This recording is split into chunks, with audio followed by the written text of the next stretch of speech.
Hi, I'm Craig Rowland, founder of Sandfly Security. Today, we're going to talk to you about obsolete password hashes on Linux. Now, Linux has had a variety of password hashes used over the years, and every few years they come out with a new one to make it harder and harder to kind of stay in front of the race.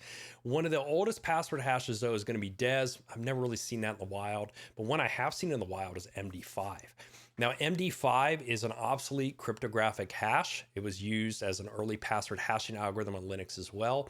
Modern GPU password hashing rigs can run through hundreds of millions or even billions of password attempts a second against an MD5 hash. So if you see that type of password being used in terms of your hashing on your systems, know that if those hashes were to ever be stolen, they're very, very likely to be cracked with an offline hacking system. It's very, very common and very, very likely to happen. So we don't want to have those be anywhere. Same for some of ththese other algorithms too, such as SHA-1 and things like that.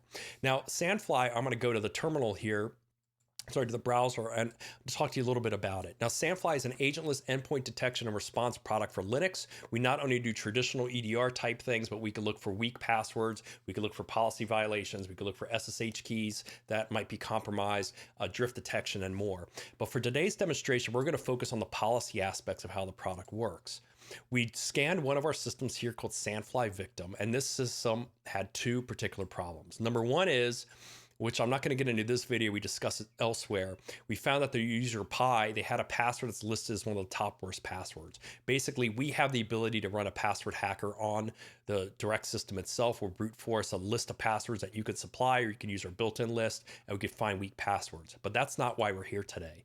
Why we're here today is because on this system, we actually found an obsolete password hash.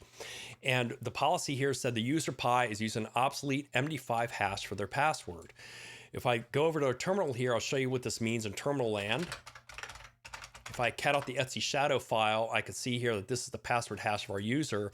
This first part here, this is actually telling us what kind of password hash it is. So with Linux, as I said, we've had lots of password hash types over the years. The $1 basically means MD5, then they had 2, then they had 3, 4, 5, 6, and now we have 7, which is basically Yescrypt, which is a modern password algorithm that is hardened against GPU and offline attacks. But the $1, this is MD5, this is not something that's going to be hardened. And we can see that information as well inside of Sandfly in terms of this user. If I go to my forensic data over here, I can go down here, I can see this user, the group membership, what they're a member of, their shells. And again, I can see here that their password type is MD5.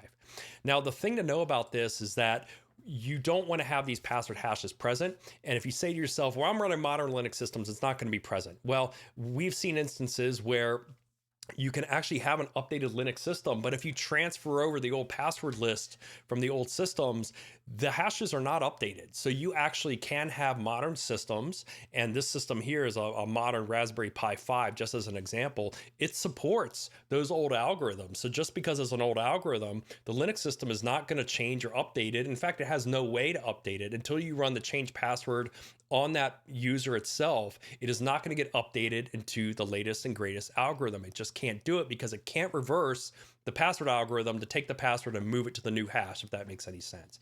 So this is something I advise you to check your systems for, not necessarily an attack, but if an attacker were to get these hashes, it's definitely going to make you open to attack, and it's something you don't want to have happen.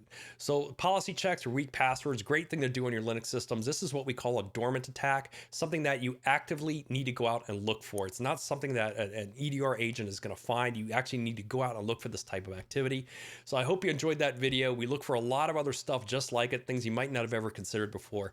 Check the product out if you think that's interesting to you, and check out our other videos when we go into other Linux incident response, intrusion detection, and forensic tips as well. So I'm Craig Rowland from Sandfly Security. Thanks again for watching. Catch you later. Bye.